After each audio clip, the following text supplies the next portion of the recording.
Vamos a empezar con la enseñanza de esta mañana y vamos a colocar, si quieres acércamela para acá, por favor. Ahí estamos. Estamos aquí en la sala de la casa misionera, Casa Benecer, porque hasta aquí Dios ha estado con nosotros, ¿verdad? Hemos visto su fidelidad y su misericordia y Dios ha hecho cosas grandes en cosa de 48 horas que a lo mejor más tarde compartimos con ustedes, pero en las últimas 24 hemos visto milagros pasar aquí en la Casa Misión. Ustedes saben que tanto el pastor como yo hemos estado orando porque el Señor haga transformaciones y que haga cosas maravillosas aquí, las está haciendo. Pero esta prédica ya tengo desde que llegué a Guatemala, que el Señor me la dio. No se había dado ni se me había dado la oportunidad. Dije, Señor, cuando tú la quieras, donde tú la quieras, será en Laredo, será en Guatemala, pero bueno, el Señor habló que va a ser aquí. Y en realidad el tema de la prédica es 5 señales por qué un cristiano puede ser un hipócrita. Tal vez suena duro y pesado, pero es cierto. Y vamos a abrir escritura, pero primero quiero darles una reflexión. Uno de los hipócritas más grandes que hubo y existió, y lo vemos porque estuvo al lado de Jesús, fue Judas. Y para aquellos que hemos estado viendo la película El Escogido, que es The Chosen, nos damos cuenta de qué hermoso caminar al lado de Jesús. Qué gozo tuvieron esos apóstoles de conocerlo tan cercano y poder disfrutar de su presencia y de sus enseñanzas y poderlo tocar y ver en vivo todo lo que hizo. Pero sin embargo, fíjense que Judas tuvo al mejor pastor, que era Jesús. Tuvo al mejor líder, que era Jesús. Tuvo al mejor consejero, al consejero de consejeros, que era Jesús. Tuvo al mejor mentor, que fue Jesús. Pero sin embargo, falló. ¿Y por qué falló? Porque el problema a veces no es el liderazgo, ni la iglesia que asistimos, ni el líder que tenemos, ¿verdad? Un poquito, si me le bajas. Gracias, ¿se lo puedes bajar ahí? Gracias. No es eso, sino el problema está en la actitud del corazón de nosotros. Y definitivamente Judas tenía un problema en el alma. No sabemos lo que él vivió, lo que él pasó, lo que hizo que él no pudiera soltar ninguna de las cosas que él traía colgando. El costal de su pasado lo persiguió hasta el último momento, por eso precisamente al final, tal vez de cargo de conciencia, ya no fue ni arrepentimiento, fue que se mata, porque se da cuenta de todo lo que ha hecho. Pero Jesús le dio la oportunidad a todos como se la dio a él. Se la dio de arrepentirse, caminaron con él, lo conocieron y les dio la oportunidad de ser transparentes. Ahorita que estamos viendo la película The Chosen, para aquellos que ustedes que no la han visto, yo les recomiendo. No es una pérdida de tiempo, es más una pérdida de tiempo ver algo en YouTube que ver esas películas. Si las agarra en YouTube, perfecto, véalas en YouTube.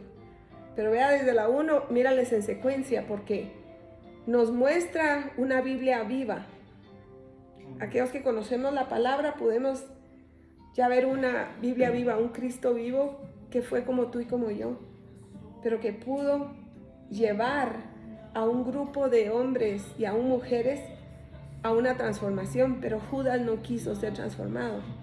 El problema de él es que él se ató a su pasado, se ató a lo que tenía y fue un pretencioso. ¿Por qué? Porque él pretendió ser alguien que no era. Definitivamente él pretendió ser un seguidor de Jesús y nunca lo fue. Fue un hipócrita.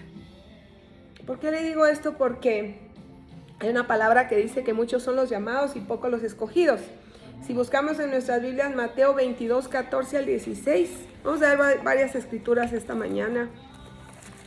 Para acá en Guatemala son las 11 de la mañana, pero para allá ellos están ahorita en su servicio, ya son las 12, ¿verdad? 14, 16.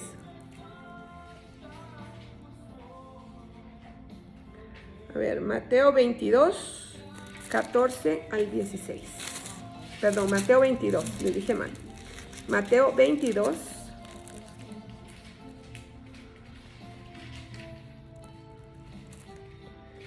A ver si estoy bien. Mateo 22. Ok, aquí estamos. La palabra dice, porque muchos son llamados y pocos escogidos. ¿Es usted, hermano, llamado? Todos venimos con un llamado a esta tierra. Dios no hizo ningún hombre sin propósito.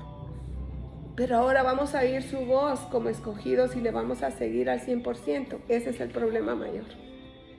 Porque no todos estamos dispuestos a dejar todo lo que nos estorba. Cuando el muchacho se acercó a Jesús y le dijo que lo quería servir, que lo quería, si te molesta, Héctor, la pagas. ¿Te molesta la música? Ok. Un muchacho se acercó a Jesús y le dijo, Señor, yo quiero seguirte. ¿Y qué le dijo? Deja todo, tu casa, tu familia, tus riquezas y sígueme. Pero desgraciadamente hay quienes estamos dispuestos a dejar las riquezas. Ok, eso lo dejo. Pero a mi familia no la puedo dejar. Pero a mis hermanos no los puedo dejar, a mis tíos no los puedo dejar. Y a lo mejor eso es lo que más quiere Dios que dejemos, porque son los que nos van a jalar para abajo. Tristemente es la verdad. Pero a veces ese es el llamado que Dios nos hace. ¿Por qué? Porque en un periodo de alejamiento a veces Él nos pule para que un día regresemos y seamos testimonio para esos que no lo conocen. Pero a veces no le queremos dar ese chance al Señor porque no estamos dispuestos a dejar. El Señor dice, deja tus tradiciones, aún deja tu cultura. ¿Verdad? Para Luis y para mí fue salir de nuestra cultura de Guatemala, de nuestros frijolitos, de nuestros plátanos, de todo lo que estamos acostumbrados, que ahora regresamos, nos gozamos en estos desayunos fabulosos que nos dan aquí. Pero fue irnos primero a Estados Unidos a comer comidas que ni siquiera son familiares para nosotros, a vivir en climas que no eran ni familiares para nosotros, a movernos con una cultura totalmente diferente a la nuestra. Después nos llevó a la frontera con México a vivir a una cultura que es una cultura diferente, no es ni la cultura mexicana, y los hermanos que viven en Laredo ya saben a lo que me refiero. Laredo es como un país dentro de un país, porque ahí hay diferentes tradiciones y cosas que se hacen que no se hacen ni en México ni en Estados Unidos.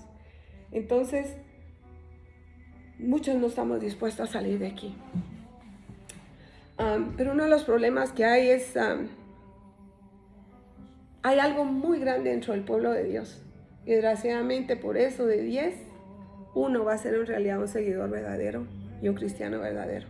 Podemos ver iglesias de miles donde solo hay 100 que en realidad caminan con el Señor. ¿Por qué? Porque hay demasiada mentira, hay demasiada fanfarronería, hay demasiada envidia misma dentro del pueblo de Dios. Hay envidia. Dentro de los ministerios no pueden ver que un hermanito se levante. En la iglesia, crezca en la iglesia porque hay siervos que ya tienen más tiempo y no han tomado el liderazgo de moverse para adelante y decir, yo lo hago, pero cuando ven que alguien se levanta, que ha llegado tal vez después que ellos, y se levanta y empieza a escalar, empiezan a tener envidia. En la frontera hay un dicho muy cierto entre nosotros los hispanos. Bájamele un poquito más, Héctor, por favor.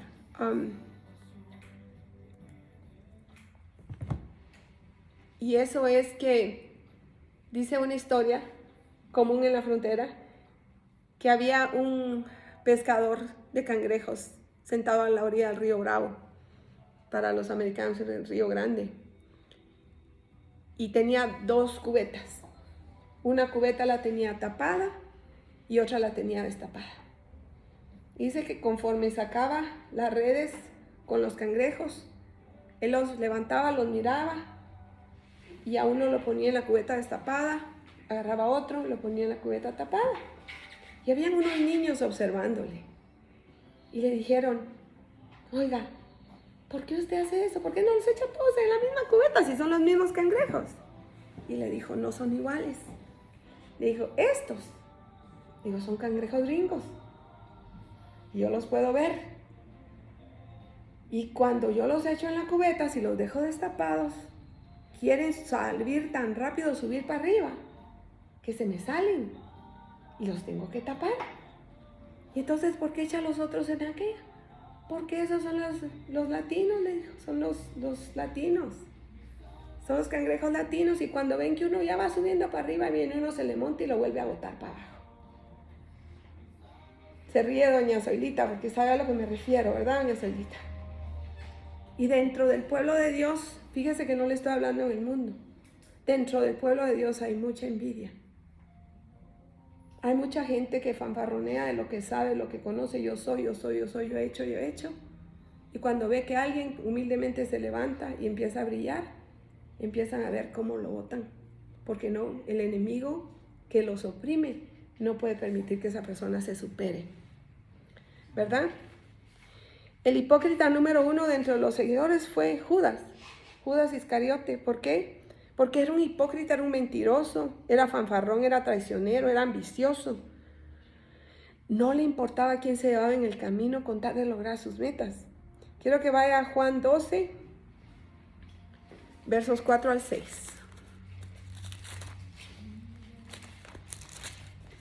Créame que yo me gocé mucho haciendo este estudio. 12, 4 al 6. Y dice la palabra: y dijo uno de sus discípulos, Judas Iscariote, hijo de Simón, que le había de entregar: ¿por qué no fue este perfume vendido por 300 denarios y dado a los pobres? Pero dijo esto, ¿por qué? No porque se cuidara de los pobres, sino porque era ladrón, y teniendo la bolsa sustraía de lo que echaba en ella. O sea, aún así, Jesús le había confiado todo el dinero de las misiones, todo lo que cargaba para darle a la gente en necesidad. El 12, versos 4 al 6, mamá. Pero dice que teniendo la bolsa, sustraía de lo que echaba en ella, le robaba al ministerio. ¿Se dan cuenta? Era un hipócrita, era un mentiroso, era el tesorero del grupo. Y usó su posición para robar los recursos mismos que Jesús juntaba para darle a los necesitados. ¿Y qué hizo al final? Por 30 monedas de plata vendió y traicionó al Señor. Imagínense. ¿Qué fue los 3 años que estuvo con Jesús? Fue un pretencioso, hipócrita, que estuvo parado al lado del Señor. No sabemos si en realidad hubo arrepentimiento, ¿verdad? La historia dice que después se arrepintió y quiso ir a devolver el dinero y desechó las monedas, pero ¿qué pasó? Satanás ya había tomado control de él. Vaya a Juan 13, 10 al 11.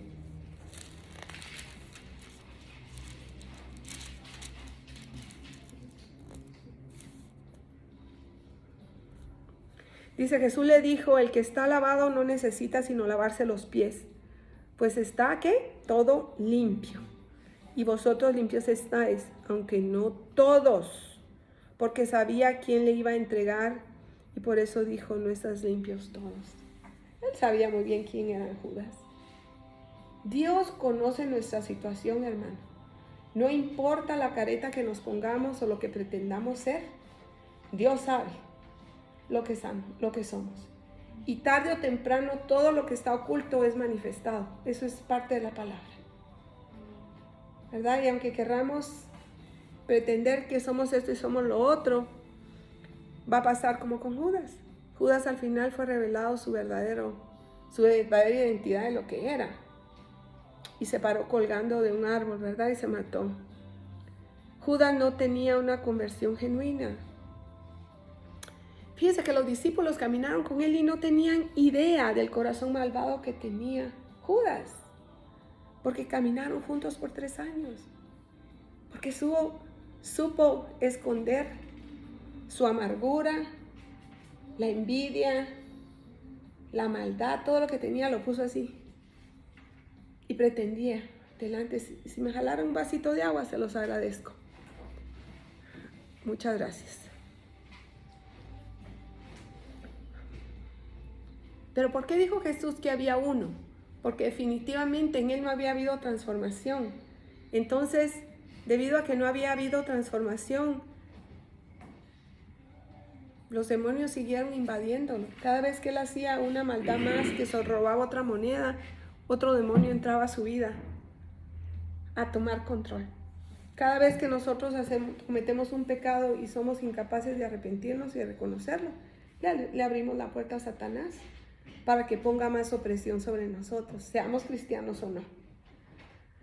Entonces es muy importante ver que Jesús reconoce eso y él sabe que Judas no ha tenido ninguna transformación. Judas no ha cambiado nada, él solamente estaba pretendiendo estar con él. Por eso el beso que le da cuando lo entrega es un beso hipócrita, no es un beso de amor. ¿Y cuántos de nosotros no hemos sentido a veces un beso hipócrita de alguien, aún dentro de la iglesia, que no nos quiere, pero viene y nos da un abrazo, nos dice, ay hermanito, precioso hermanito, pero por detrás sabemos que nos está metiendo un puñalazo? ¿Me estoy explicando? Porque de eso está llena la iglesia, desgraciadamente. Tal vez este no es un tema que se toca mucho en la iglesia, pero es importante hablarlo. Por eso y por la situación de Judas, fue tan fácil para Satanás invadirlo, al punto de llegar a vender al Señor por 30 monedas de plata. Porque ya estaba tan velado, estaba tan oprimido por Satanás, que ya no pudo detener la maldad. Y cuando en realidad tal vez el Judas que está dentro de él se dio cuenta, fue cuando ya era demasiado tarde. Entonces, vamos a ver qué dice la Biblia sobre la hipocresía, hermanos. En sí, si lo vemos en el diccionario, es el acto de afirmar o creer algo, pero actuar de manera diferente, ¿verdad? Yo digo que soy esto, pero hago esto. Eso es ser hipócrita. Yo digo que quiero a alguien, pero hablo de él o chismeo de él bien feo. Entonces es ser hipócrita. La palabra hipócrita se deriva del griego hipócrites, que quiere decir ponerse una máscara.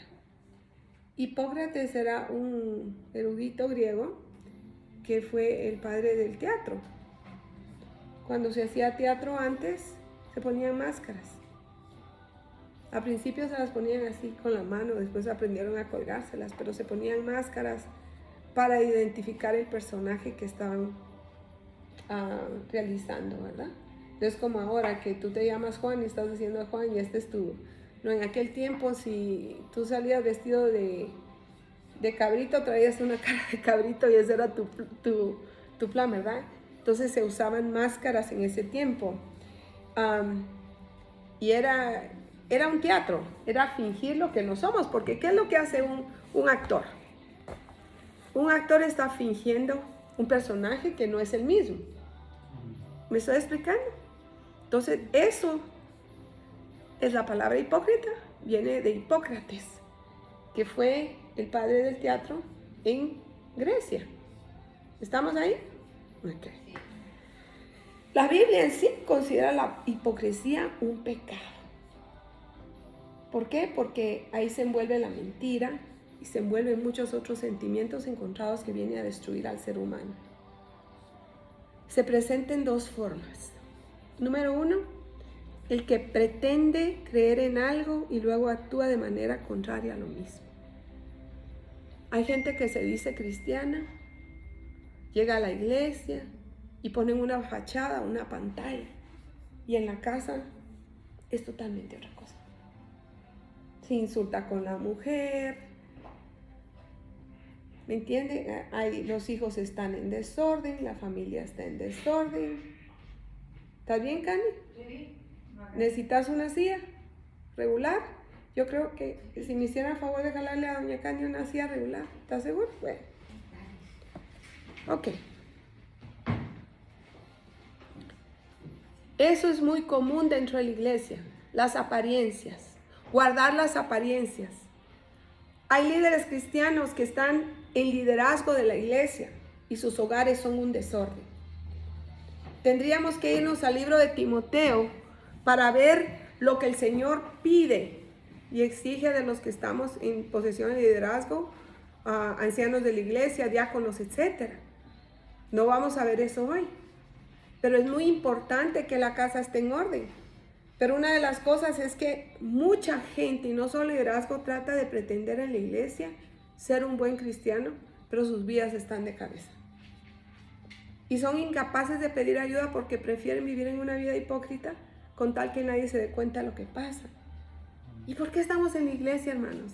La iglesia en realidad es el hospital del que está espiritualmente oprimido, del que está enfermo espiritual.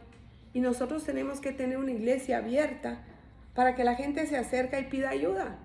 No donde la gente tema ser criticado o juzgado y por eso se queda como está, pretendiendo. Por eso, por la actitud a veces del liderazgo y de la iglesia misma, tenemos un montón de hipócritas sentados en las bancas de la iglesia. Segundo, ¿cuál es otro tipo de hipocresía? Mirar por encima del hombro a los demás. ¿Me están escuchando? Mirar por encima del hombro a los demás sabiendo que nosotros mismos somos bien imperfectos y cometemos un montón de errores. Pero somos fáciles para ponerle el dedo a otro. Y decir, este es así, ¿verdad? Isaías menciona la hipocresía en Isaías 29:13. ¿Podemos ir ahí? Un segundito. Búsqueme Isaías 29:13. Y voy a pedirte a ti, Diego, que lo leas cuando yo te diga, por favor. Si me hicieras favor, solo voy a buscar la alabanza que yo quiero, porque no es esta. Pray and worship. Ahí está. Gracias. No era esa. Lo siento, tengo música pura instrumental. Bueno. ¿Tienes 29:13? Léelo en alto para que puedan ver los hermanos. 29:13. De Isaías. Dice pues el Señor, porque este pueblo se acerca a mí con su boca y con sus labios me honra, pero su corazón está lejos de mí, y su temor de mí no es más que un mandamiento de hombres que les ha sido enseñado. Exacto. Solo de labios le hablamos a veces al Señor, pero no hay una transformación genuina del alma. No estamos dispuestos a ser transformados, ¿verdad? Ahora, Héctor, si pudieras tú leer Mateo 15, 8 y 9.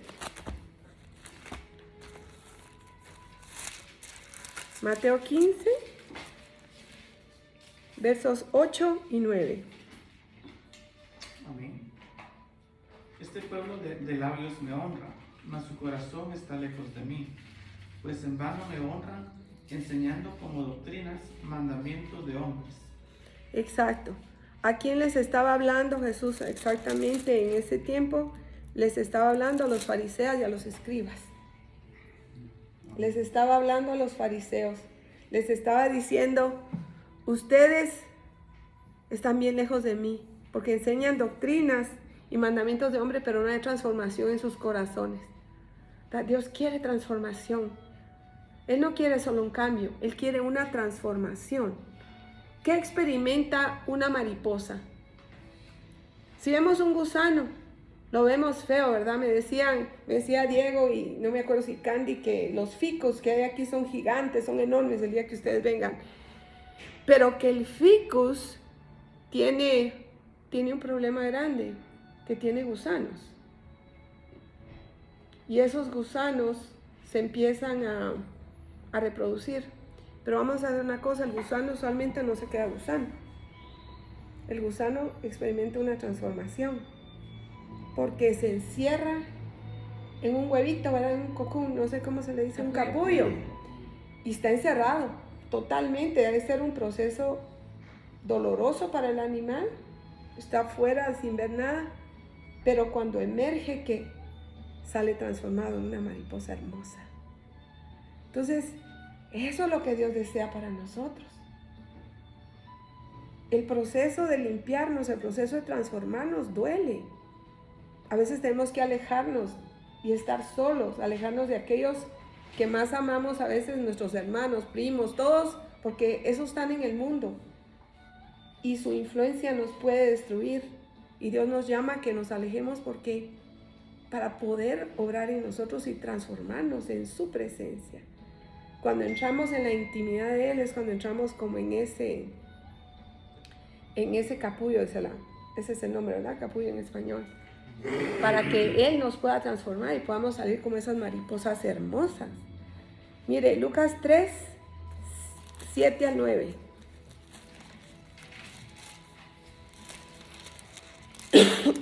Perdón.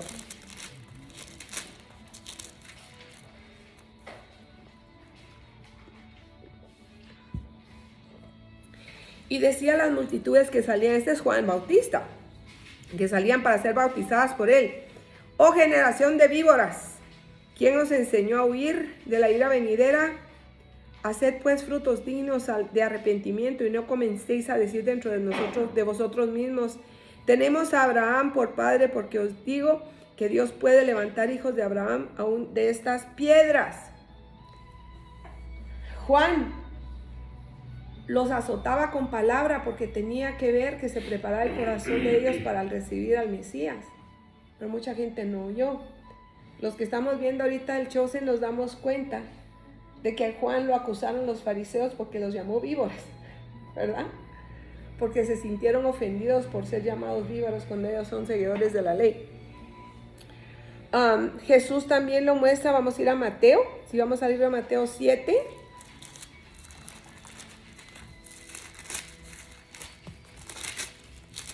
Mateo 7, verso 15. Dice así: guardaos de los falsos profetas que vienen a vosotros con vestidos de ovejas, pero por dentro son lobos rapaces. Mateo 23, 27, un poquito más adelante. Mateo 23, 27. Ay de vosotros, escribas y fariseos hipócritas, porque sois semejantes a sepulcros blanqueados, que por fuera la verdad se muestran hermosos, mas por dentro están llenos de huesos muertos y de toda inmundicia. ¿Estamos viendo? Y Mateo 23, 33.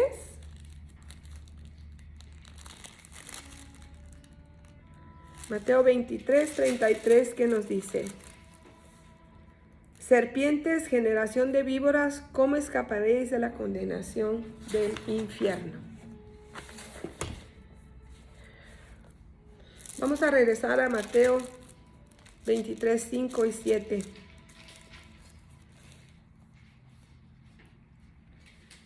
Dice, vamos a leer desde más adelantito.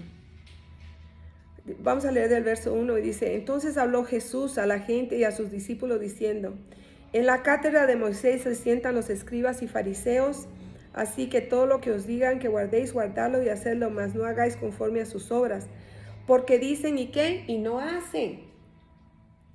Porque atan cargas pesadas y difíciles de llevar y las ponen sobre los hombros de los hombres, pero ellos ni con un dedo quieren moverlas. Antes hacen todas sus obras para ser vistos por los hombres, pues se ensanchan sus filacterías y extienden sus flecos de sus mantos y aman los primeros asientos en las cenas, las primeras sillas en las sinagogas y las salutaciones en las plazas, y que los llamen rabí, rabí. Un hipócrita, hermanos, en realidad parece justo externamente, pero en realidad solamente es una fachada, una apariencia. Sí, pero les puse la palabra fachada porque nos vamos a recordar de lo que dice la palabra Hipócrates, ¿verdad? Que era una cosa. La gente mira la fachada de esta casa, ¿verdad? Mira el portón, pero no saben lo que hay adentro. ¿Estoy correcta? Yo siempre me recordaba cuando vivíamos en la zona 6, la gente veía los portones, pero no se imaginaba lo que había adentro. Adentro había una casa hermosa, pero solo el que de repente abría una puerta y lograba ver para adentro veía que había un jardín y decía: ¡ah, qué bonito lo que está ahí adentro! Pero lo contrario no saben, muchos ponemos esa fachada. Un hipócrita es eso, pone, ¿cómo dijiste, Candy? Una apariencia delante. La justicia verdadera proviene de la transformación interna que permitimos que el Espíritu Santo haga en nosotros. Y es entonces cuando ya no vamos a pretender seguir reglas que están en la palabra, sino cuando las vamos a vivir de verdad, ¿verdad? Porque la verdad es que no somos perfectos, vamos a fallar al Señor. Me decía un pastor que yo aprecio mucho, me dijo, nunca diga que usted es pecadora, diga que usted es una santa que ocasionalmente peca. Y de veras que así debíamos vernos los cristianos en lugar de estarnos llamando pecadores todo el tiempo. Porque cuando nos llamamos pecadores nos estamos nosotros mismos maldiciendo, diciendo, yo voy a pecar, yo voy a pecar. Pero si nos recordamos que el Señor nos llamó santos, imperfectos, quiere decir que ocasionalmente le vamos a fallar como le falló David. Entonces, recuérdese de eso. Usted es un santo que ocasionalmente va a pecar, ¿verdad? A veces, hermanos, juzgamos a otros, pero tenemos unas... ¿Cómo le dije? ¿Usted ha visto lo que le ponen a los caballos para que no miren y no se distraigan, verdad? ¿O ha visto lo que se pone uno para dormir en el avión? No sé si se han fijado. O cuando unos antifaces para dormir. Tenemos antifaces en los ojos que no nos permiten ver las actitudes de nosotros y que son actitudes peores. Vea eso en Mateo 7:35. Todo esto lo habla Jesús y me encanta porque ahorita que estamos viendo todo esto, corroboró la palabra que yo ya tenía. Espéreme, 7:3 al 5, perdón. 35 ya. No, 7:3 al 5. Dice, ¿y por qué miráis la paja que está en el ojo de tu hermano y no echas de ver la viga que está en tu propio ojo? ¿Cómo dirás a tu hermano, déjeme sacar la paja de tu ojo y aquí la viga en el ojo tuyo? Hipócrita, saca primero la viga de tu propio ojo y entonces verá bien para sacar la paja del ojo de tu hermano. A veces nosotros queremos aconsejar a alguien en un área que nosotros no la tenemos derecha en el hogar. ¿Me estoy explicando? A veces queremos pretender que podemos hacer esto o lo otro cuando eso en nuestra vida no está alineado ni le estamos obedeciendo a Dios. Entonces, y empezamos a juzgar, este hermano hace esto, este hermano hace otro, pero no nos vemos que nosotros tenemos problemas grandes. A veces le decimos al hermano, hermano, no mienta, y nosotros somos los primeros mentirosos que le decimos al hijo, mamá, y te llama la red, dile que no estoy, dile que no estoy. ¿Qué estamos haciendo? ¿Estamos mintiendo? ¿Sí o no? Amén. Jesús no habla, hermanos, en contra del discernimiento, en contra de poder ayudar a otros a salir del pecado. Al contrario, ese es nuestro llamado, poder apoyar a otros a ser mejores, ¿ok? A cambiar, a ser transformados. El pasaje que acabamos de ver, él dice que bajemos el orgullo. El orgullo. A veces queremos ser orgullosos cristianos, no cristianos orgullosos, orgullosos cristianos. ¿Por qué? Porque el orgullo va primero que nuestro cristianismo. Y queremos pretender delante de la gente que todo está bien, todo en mi vida está bien. Ay, la hermanita tiene su vida perfecta, el hermanito tiene su vida perfecta, pero en realidad en la casa se está cayendo. Se está cayendo. No digo que todos, hasta el pastor y yo, tarde o temprano tenemos diferencias de opinión. Esa es una de las maldiciones que vamos a librar hasta el día que nos muramos, porque está en Génesis. Fue parte de la caída de Adán y Eva, que el hombre se iba a enseñorear sobre la mujer. Y a veces esa es la fricción que hay entre un hombre y una mujer. Una cosa es esa y otra que nuestra vida esté de cabeza, ¿verdad? Tenemos que bajar el orgullo y tenemos que estar convencidos de mostrar quiénes somos en verdad, no pretender ser bondadosos. No podemos llegar al punto de criticar a otros de una posición arrogante. Yo no puedo decirle a un hermano, mi hermano deje de ser borracho cuando yo me emborracho. Deje de airearse cuando yo me aireo. Candy, ¿me lo puedes pasar por el médico, por favor? Yo no puedo decir eso.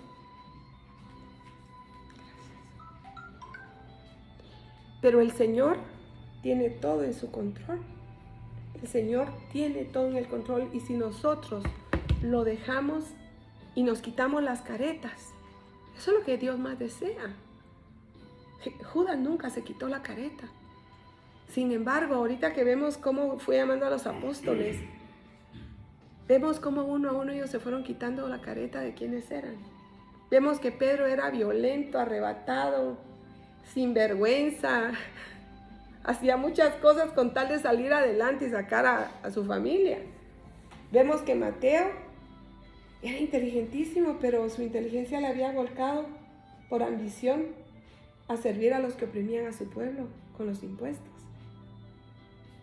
¿verdad? Y así vemos a una María Magdalena que fue liberada de demonios y de una vida horrible para convertirse en la seguidora que vio a Jesús desde el principio hasta el final de su ministerio en esa tierra. Entonces decimos, ¿quiénes se quitaron la careta y quiénes no?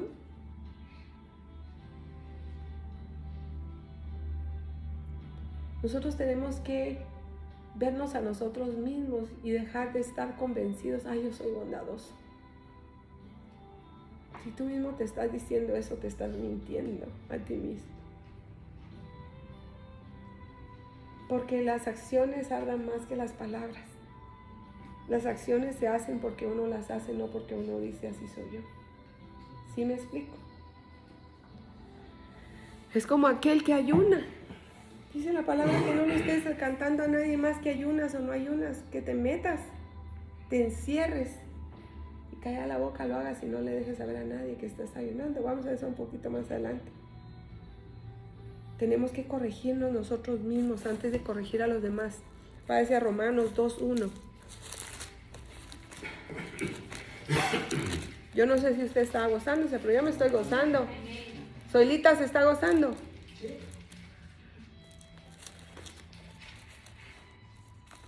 Romanos 2:1.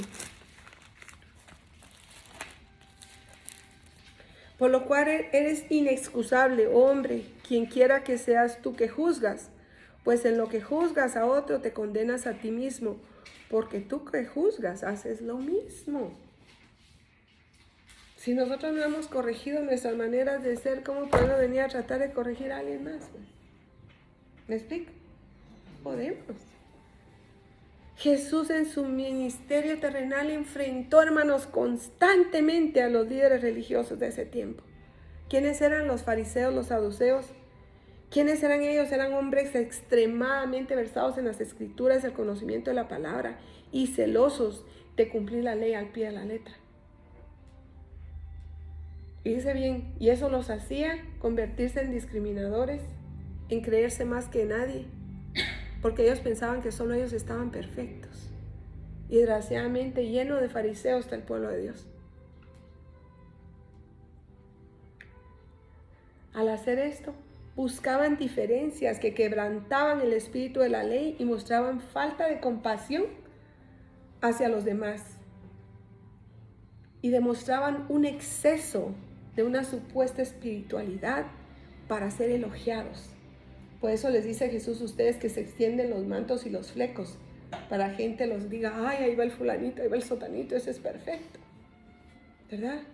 Pero Jesús, ¿qué hizo? Se encargó de confrontarlos, se encargó de denunciarlos, diciéndoles que la justicia, la misericordia y la fe son más importantes que buscar la perfección en estándares incorrectos, donde la gente te quiera ver, o te pueda ver o te pueda percibir que tú no cometes errores, que tú en lo que conoces estás perfecto.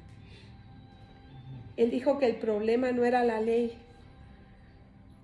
sino la implementación de la misma, porque ellos hablaban de la ley, pero en realidad no la implementaban. El día de hoy la palabra fariseo dentro de la iglesia es sinónimo de alguien súper hipócrita, ¿verdad? Hay dentro de la iglesia de Dios un montón de gente farisea, gente religiosa, que te dice no te puedes poner pantalón, no te puedes poner arete, no te puedes pintar, no puedes hacer esto, sientan a las mujeres separadas de los hombres, etcétera, etcétera. Pero en realidad se está trabajando en el corazón de la gente, se le está enseñando a las parejas que no deben tener relaciones sexuales delante del matrimonio? No. ¿Se está enfocando en la santidad? No. ¿Nos estamos enfocando en el arrepentimiento del perdón? No. Pero hay otras enseñanzas que hoy plagan la iglesia, como es el evangelio de la prosperidad, ¿verdad? Todo el evangelio de la positividad, piensa todo positivo y todo va a salir bien, Jesús es la respuesta. Sí, la respuesta a todas esas cosas si nosotros nos sujetamos a su palabra y a sus enseñanzas. Pero no solo recibo a Jesús y todo se me va a componer. Recibir a Jesús es el principio de la santificación. Y de ahí viene lo más duro, que es cambiar nuestras maneras de ser. Jesús tiene que venir a transformar nuestra mente para que nuestro corazón pueda estar en la manera correcta. Si nuestra mente no está transformada, vamos a vivir por lo que hemos vivido toda una vida, todo un pasado. Para mí ha sido difícil a través de los años porque he tenido hermanas que han venido a ser ministradas y a pedir, pastora, ayúdeme, yo quiero ser ministrada, quiero ser transformada, etc. Y lo primero que les decimos, bueno, ¿quiénes son cristianos en tu familia? Solo nosotros. ¿Y tu familia? No, pues ellos no, todos son idólatras, toman, hacen pachangas, ¿me entienden? En las pachangas familiares hay trago, hay de todo, hay malas palabrerías, etc.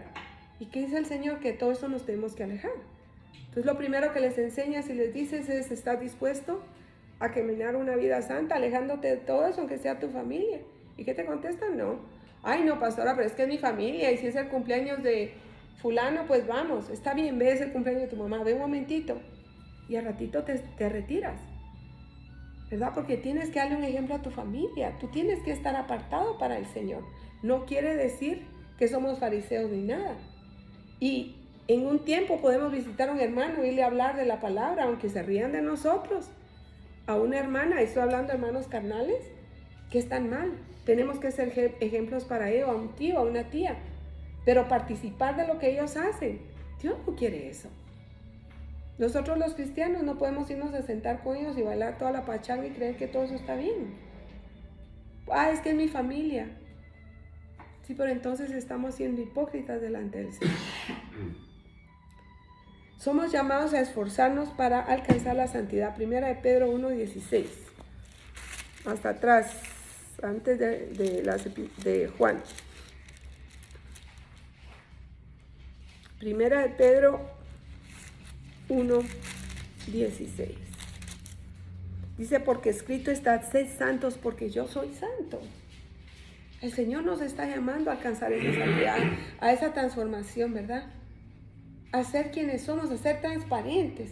Hay una transparencia entre ser hipócrita, una gran diferencia entre ser hipócrita y ser transparente. Hipócrita es el que pretende ser lo que no es. Transparente es alguien que no importa que le vean sus debilidades, que no importa que vean que no es perfecto, pero está dispuesto a ser él mismo delante de los demás sin poner una fachada. ¿Me estoy explicando? Y vamos ahora a Romanos 12:9. Porque tenemos que aborrecer lo malo para recibir lo bueno del Señor.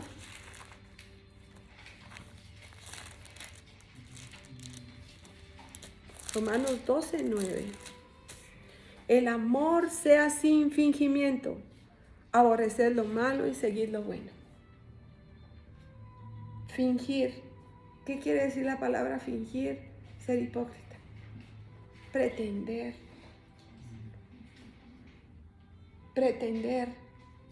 Hay personas que son tan orgullosas que yo lo veo ahorita con la pandemia y las cosas que están pasando. Con tal de que no sepan que están pasando situaciones, que no hay dinero en casa, prefieren no comer que llamar a la iglesia y decir, pastores, estoy batallando, ¿tendrán alimento que me puedan compartir? Prefieren no decir nada. ¿Por qué? Porque, ay Dios mío, ¿cómo van a pensar si yo manejo un Mercedes-Benz y que piensen que no tengo que comer? Eso es fingir, es pretender. ¿Me estoy explicando? Ahora mismo, para cerrar, vamos a examinarnos. Y con esto voy a terminar mi enseñanza de hoy. Pero vamos a examinarnos nosotros mismos y a medirnos con 5 puntos para ver si en realidad nosotros estamos siendo hipócritas delante del Señor en algún área de nuestra vida. Y vamos a ser francos y vamos a apuntar lo que sea para trabajar con eso al terminar el servicio, empezar a trabajar con eso. ¿Cuál es la primera señal que un cristiano es un hipócrita? Vamos a ver Mateo 15, 7 al 9.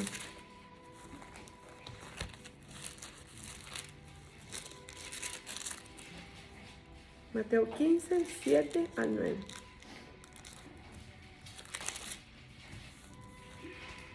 Ahí vimos ya esta palabra. Hipócritas, bien profetizo de vosotros Isaías cuando dijo: este pueblo de labios me honra, mas de su corazón está lejos de mí, pues en vano me honran, enseñando como doctrinas mandamientos de hombre.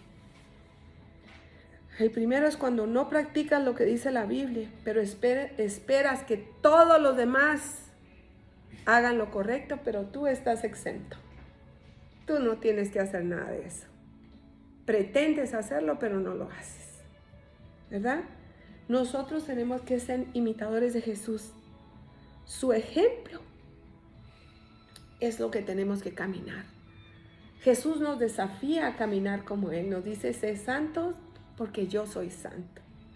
Entonces, santidad es caminar despojándonos de todo lo que nos estorba para vivir con Él. Y si nosotros somos alguien que no practicamos lo que dice la Biblia, pero esperamos que los otros lo hagan, entonces caemos en ese punto, ¿verdad? Decir: ay, estoy siendo hipócrita delante de Dios. El segundo, vamos a verla en 1 de Pedro 2:16.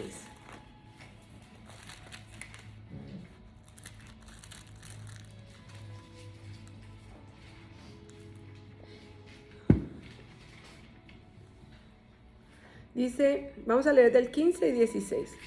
Porque esta es la voluntad de Dios, que haciendo bien hagáis callar la ignorancia de los hombres insensatos, como libres, pero no como los que tienen la libertad como pretexto para hacer lo malo, sino como siervos de Dios. ¿Por qué? Porque nosotros no podemos utilizar a Dios para nuestra propia conveniencia. Si nosotros utilizamos a Dios y su palabra para nuestra propia conveniencia, entonces estamos siendo hipócritas. ¿Por qué? Porque no podemos abusar de su gracia y seguir pecando, diciendo: ah, bueno, hoy lo hago así, pero de todas maneras a la noche me arrepiento y Él me perdona. No podemos pecar con intención. ¿Me estoy explicando? Sabiendo que es pecado y vamos a hacerlo y diciendo: bueno, total, al fin y al cabo soy cristiana. Hoy me hinco y le pido perdón a Dios y Él me perdona. De eso está lleno el pueblo también. Sí. Estamos cayendo ahí, pues vale la pena que lo apuntamos y digamos: aquí caigo yo, pues. La número 3, Lucas 6:46.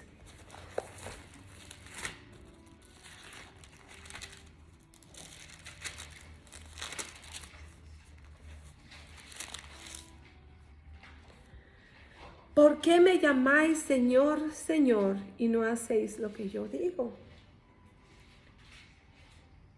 Hermanos, si tu vida cristiana se ha vuelto una costumbre, estás cayendo en esto. ¿Por qué? Porque la vida cristiana no puede ser un ritual. Ah, yo soy cristiana porque voy a la iglesia, estoy en los estudios bíblicos, participo en todo, pero mi vida es un desastre. Porque yo no obedezco. Yo ando metida en las cosas del mundo, veo películas que no me edifican, veo YouTubes que no me edifican, me paso en el teléfono todo el tiempo, perdiendo tiempo, no estudio la palabra, no busco de Dios, pero voy a la iglesia.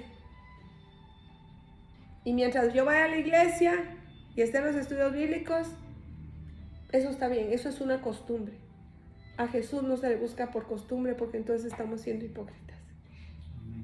A Él se le busca porque Él es nuestro primer amor. Y si tú en realidad no lo has puesto a Él como tu primer amor y hay otras prioridades en tu vida antes que Él, entonces estás cayendo también en hipocresía. La número 4, Mateo 6, 16 al 18.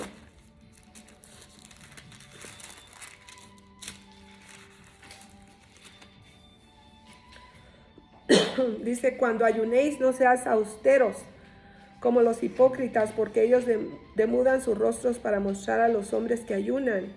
De cierto os digo que ya tienen su recompensa, pero tú, cuando ayunes, unge tu cabeza y lava tu rostro, para no mostrar a los hombres que ayunas, sino a tu Padre que está en secreto. Y tu Padre que ve en lo secreto te recompensará ¿en qué? En lo público. Fue lo que hablé del ayuno. Si hacemos las cosas para que los demás nos vean y nos alaben, estamos mal, estamos siendo hipócritas. Si queremos impresionar a los demás diciendo, es que yo soy bien cristiano, yo hago esto, yo hago lo otro, yo conozco mucha gente que tiene que dejar saber todo lo que hace para que la reconozcan. Eso lo está diciendo. Jesús ama la humildad, eso es lo que Él requiere. Jesús rechaza al orgulloso, lo rechaza. Eso dice la palabra en el libro de Proverbios. Lo rechaza totalmente. Y la última es Mateo 23, 27 al 28.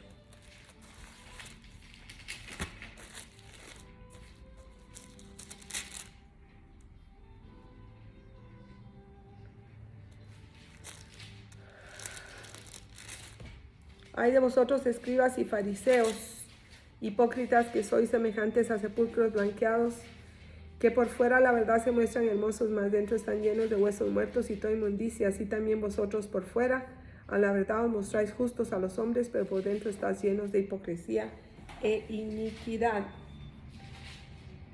¿Qué te importa más tu relación con la gente, la vida social de la iglesia, que tu relación con Dios? ¿Me estoy explicando? Les importa decir, yo soy miembro de tal iglesia, yo soy miembro de tal grupo, para que así se me reconozca, más que la relación con Dios. Nos importa más lo que diga la gente. El cristiano no debe vivir del que dirán, jamás. El cristiano tiene que vivir por la aceptación de Jesús. El cristiano no puede vivir por las apariencias delante de la gente, no puede vivir por quedar bien con los demás. Tenemos que vivir una vida llena de santidad, hermanos. Eso es lo más importante delante de Dios. Así es que, a menos que el pastor quiera aportar algo, pastor. Solo quiero leer una oración. Ok, voy a dirigir la enseñanza hacia donde está el pastor. Pastor, ¿estás en línea? Está escrita en Primera de Crónicas 29, del 10 al 13, y eso fue lo que hicimos. Bendito seas tú, oh Jehová, Dios de Israel, nuestro Padre, desde el siglo y hasta el siglo. Tuya es, oh Jehová, la magnificencia y el poder, la gloria, la victoria y el honor, porque todas las cosas que están en los cielos y en la tierra son tuyas. Tuyo, oh Jehová, es el reino y tú eres excelso sobre todo. Las riquezas y la gloria proceden de ti, y tú dominas sobre todo. En tu mano está la fuerza y el poder, y en tu mano el hacer grande y dar poder a todos. Ahora pues, Dios nuestro, nosotros alabamos y loamos tu glorioso nombre. Amén. Amén. ¿Cierras tú? Padre Celestial, te damos gracias por la palabra que has compartido esta mañana entre hermanos, hermanas, entre familia, como lo hemos sentido. Te damos gracias, Dios Padre, por la administración en nuestros corazones, y permítenos clamar a ti para que nos enseñes más de ti en nosotros, menos de nosotros, para poder caminar tomados de la mano en cada paso que tú has trazado para cada uno de nosotros. Bendigo cada respirar, bendigo aliento de vida en cada uno de mis hermanos, declarando victoria sobre toda oscuridad, dándote la honra y la gloria en el nombre poderoso de Cristo Jesús, nuestro Señor y Salvador. Amén.